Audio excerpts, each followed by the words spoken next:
Hi, my name is Travis Williams. I'm owner and lead counselor for True Impact Counseling Services. We're based in Raleigh, North Carolina. Today is the third installment on a series I'm doing on depression. Quick review. In our first video, we talked about the power of naming emotions. We talked specifically about depression and some of the words that we use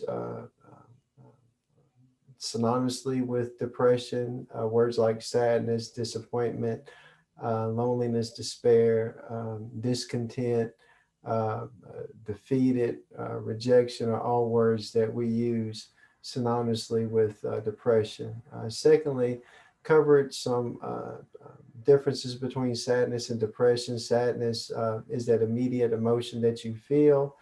Depression is more of a long-term mood, comes with impacts to your everyday living.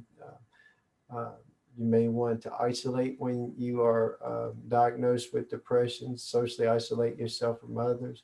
You probably have given up on things that you usually enjoy, but there are some differences between sadness and depression, but everyday people tend to use those two terms interchangeably. That said, in the second video, we talked about prompting events and understanding prompting events.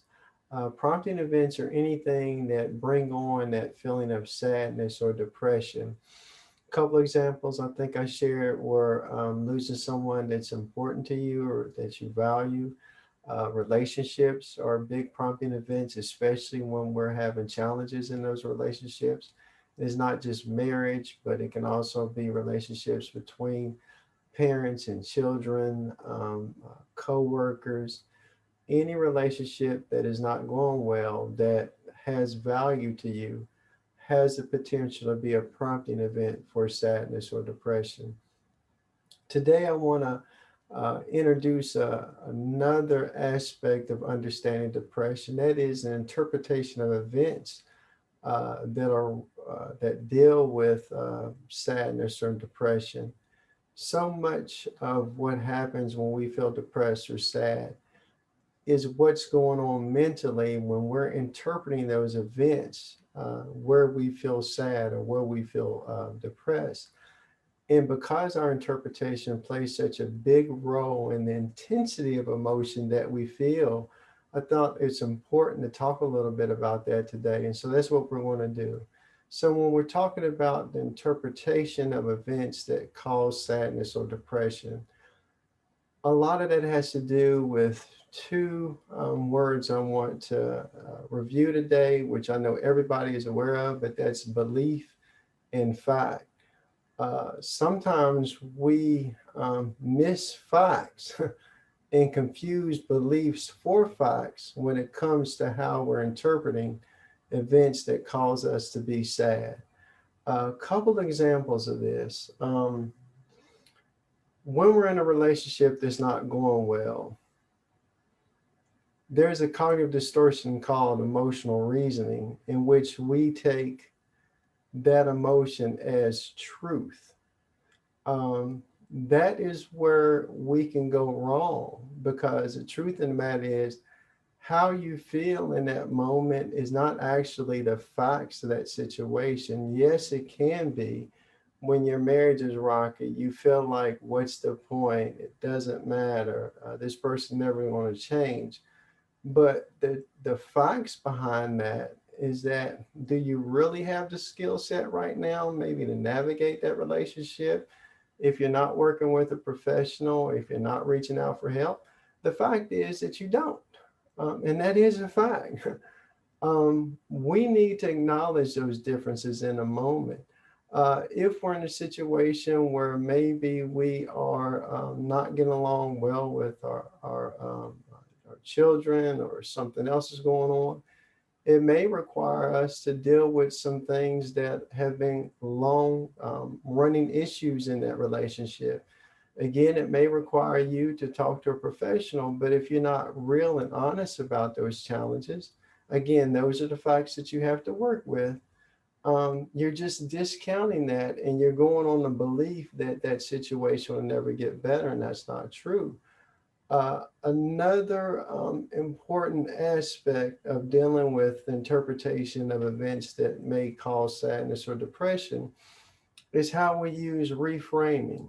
And this is a technique that we often don't necessarily leverage, and it's hard to learn how to do this without working with a professional because it does require you to get out of your head every challenge, um, every uphill type grade is a bad thing where you've got to push yourself and stretch yourself. We tend to shy away from that extra effort. But if we can begin to look at those tough situations, those relationships that are challenging, that work environment which is causing us some stress, if we can begin to look at those situations differently and reframe them in a way that sounds something like this: what can I learn from this situation that is giving me a hard time? What are the future lessons that I can take from this that, granted, I don't necessarily want to go through right now, but the potential to learn something new, learn something different, and take away another skill set is there. That requires a lot of maturity on our part. It probably takes you working with a professional to help you reframe if you're having challenges with that. That said, it is a way that you can interpret that event differently. And I really encourage clients to adopt reframing as a way to deal with always interpreting events in such a negative slant. Um, Third is the power of acceptance. When it comes to how we interpret events that may cause us sadness or depression, learning how to accept and truly adopt acceptance as a lifestyle is a powerful tool. And what that means is that you acknowledge your present moment for what it is, and you do that without judgment, and try to do that in a way that allows you to put each moment in its proper perspective and not necessarily carry the weight of that negative feeling that you may initially have, but just instead accept that for what it is, a feeling. Even if it's a feeling of disappointment or sadness, say to yourself, it makes me, I'm disappointed about that, I'm sad about that. But don't carry that weight into your future. Acknowledge that feeling for what it is and leave it there.